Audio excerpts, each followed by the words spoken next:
యుద్ధ గీతం, ఇది లక్షలాది విద్యార్థుల ప్రభాత గీతం. తెలంగాణ ఉద్యమంలో పోలీసు లాఠీలు తింటూ కూడా పెదవులపైన నాట్యమాడితే ఈ గీతం ఆ దెబ్బలు కూడా పూలదండలై మనం ప్రత్యక్ష సాక్ష్యంగా చూసిన తరుణం అధ్యక్ష.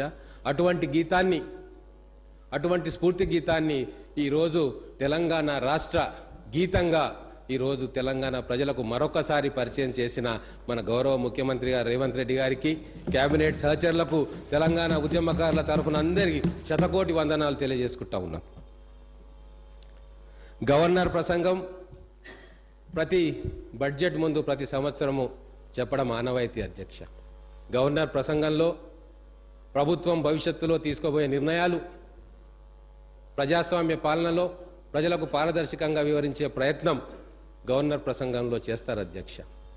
మాకు పాస్ట్ లేదు, గతమంతా 10 సంవత్సరాల అరాచకం, భవిష్యత్తు కోసం మాకు తీర్పిచ్చిండ్రు. ఆ భవిష్యత్తు బంగారుమయం చేయడానికి మా ప్రభుత్వం ప్రమాణ స్వీకారం చేసిన కొద్ది గంటల్లోనే ప్రజాస్వామ్య పరిపాలన ఎట్లా ఉంటుందో చేసి చూపించిన అధ్యక్ష. దానికి స్వర్గాన ఉన్న ప్రజాయుద్ధ నౌక గద్దర్ గారు, ప్రజాకవి కాళోజీ గారు, తెలంగాణ జాతిపిత ప్రొఫెసర్ జయశంకర్ గారు, ఆచార్య కొండా లక్ష్మణ్ బాపూజీ గారు, వీళ్ళందరూ కూడా పైన స్వర్గంలో నుంచి మమ్మల్ని ఆశీర్వదిస్తూ ఉన్నారు. మనం ప్రజాస్వామిక పరిపాలన అంటే ఏంది అధ్యక్ష? స్వేచ్ఛ ఉండాలి పరిపాలనలో, భావ వ్యక్తీకరణలో స్వేచ్ఛ ఉండాలి, చేసే పనిలో స్వేచ్ఛ ఉండాలి. కౌన్సిల్ ఆఫ్ మినిస్టర్స్ స్వేచ్ఛగా పరిపాలన కొనసాగించాలి, అధికారులు స్వేచ్ఛగా నిర్ణయం తీసుకోవాలి, ముఖ్యమంత్రి వారికి అధికారాలు ఇవ్వాలి. అదే కదా స్వేచ్ఛ. ఆ స్వేచ్ఛ కోసం కదా మనం కొట్లాడింది, ఆ స్వేచ్ఛ కోసం కదా తెలంగాణలో అనేక ఉద్యమాలు వచ్చినాయి. ఆ స్వేచ్ఛ కోసమో సీమాంధ్ర పరిపాలన నుంచి విముక్తం కావాలని చెప్పి మనం కోరుకుంటున్నది. మరి 10 సంవత్సరాల్లో ఆ స్వేచ్ఛ మనకు లభించిందా అంటే అది లభించలేదు. ఆ స్వేచ్ఛ ప్రగతి భవన్ గడిలో, ఫామ్ హౌస్ నీడలో బందీ అయిపోయిన విషయం తెలంగాణ ప్రజలు గమనించారు. కాబట్టి ఈరోజు అద్భుతమైన మెజార్టీతో ఒక అఖండమైన తీర్పును తెలంగాణ ప్రజలు ప్రపంచానికి ఇచ్చి చూపించారు. అధ్యక్ష, మాకు గవర్నర్ గారు ఇచ్చిన ప్రసంగం ఒక్కొక్కటి కూడా మేము తయారు చేసుకున్న ఈ మేనిఫెస్టో ప్రతిరూపం అధ్యక్ష. గౌరవ ముఖ్యమంత్రి గారి నేతృత్వంలో అనుభవజ్ఞులు, విద్యావంతులు, అపార రాజకీయ అనుభవం ఉన్న మా శ్రీధర్ బాబు గారి చైర్మన్గా మేము ఒక మేనిఫెస్టోను తయారు చేసుకున్నాం. ఆ మేనిఫెస్టో తెలంగాణలోని అన్ని వర్గాలు, అన్ని సమాజాలు కలిసి వచ్చి గాంధీ భవన్కి వచ్చి 10 సంవత్సరాల్లో మాకు ఈ కష్టాలు వచ్చినాయి, మా కష్టాలు తీర్చే ప్రభుత్వం కాంగ్రెస్ ప్రభుత్వమే, కాబట్టి ఇవన్నిటినీ కూడా మేనిఫెస్టోలో చేర్చమంటే అవన్నీ తీసుకొని కూర్పుగట్టి ఒక హారంగా మేనిఫెస్టోలో చేర్చుకున్నాం. ఆ మేనిఫెస్టోనే గవర్నర్ గారి ప్రసంగంలో తూచా తప్పకుండా ప్రభుత్వం అమలు చేస్తుందని చెప్పడం జరుగుతుంది అధ్యక్ష. ఏమున్నది అధ్యక్ష? ఈ సభలో లేరు వారి పేరు నేను ప్రస్తావించా, కానీ వారు చెప్పిన మాటలు నేను ప్రస్తావించదలుచుకున్నా. కాంగ్రెస్ పార్టీ మేనిఫెస్టో 420 420 అంశాలు ఉన్నాయని చెప్పి హేళనగా మాట్లాడింది అధ్యక్ష.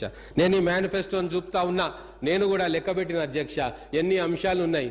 బహుశా 220 అంశాలు ఉంటాయి, లేదు అంటే ఇంకొక 30-40 అంశాలు చాప్టర్లను కలుపుకుంటే 250 అంశాలు ఉంటాయి. మరి నాకు అర్థం కాని విషయం అధ్యక్ష, ఈ 420 సంఖ్య ఎందుకు వచ్చింది, ఎక్కడి నుంచి వచ్చింది, దానికి మూలమేంది అని చెప్పి ఒకసారి మనం ప్రశ్నించుకోవాలి. ఒకవేళ 2014లో వాళ్ళు ఇచ్చిన మేనిఫెస్టో అంశాలు, 2018లో బీఆర్ఎస్ వాళ్ళు ఇచ్చిన మేనిఫెస్టో అంశాలు అన్నీ కూడగడితే 420 అయ్యిందా ఒకసారి వాళ్ళని చూడమంటా ఉన్నా.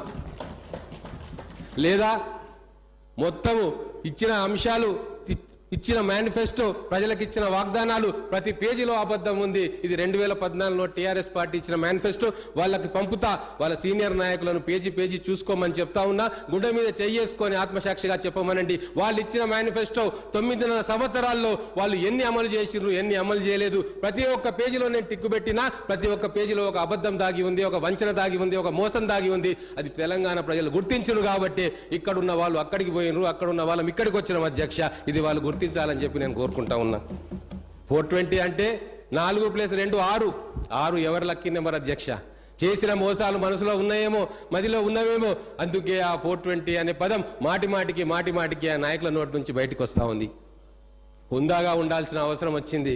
ఒక జాతీయ పార్టీ మేనిఫెస్టో ఇచ్చింది, ప్రజల ఆకాంక్షల మేరకు ప్రజాస్వామ్య పద్ధతిలో పాలన చేస్తామంటే మేనిఫెస్టోలో అంశాలను ప్రస్తావించాలి తప్ప 420 అంశాలు చెప్పి ప్రజలకు చెప్తే నవ్వుకుంటున్నారు అధ్యక్ష. ప్రజలు ఓటమి నుంచి ఇంకా వీళ్ళకు బయటికి రాలేదు, వీళ్ళ మానసిక స్థితి ఏంది అని చెప్పి ప్రజలు ఈ రోజు ప్రశ్నిస్తున్నారు అధ్యక్ష.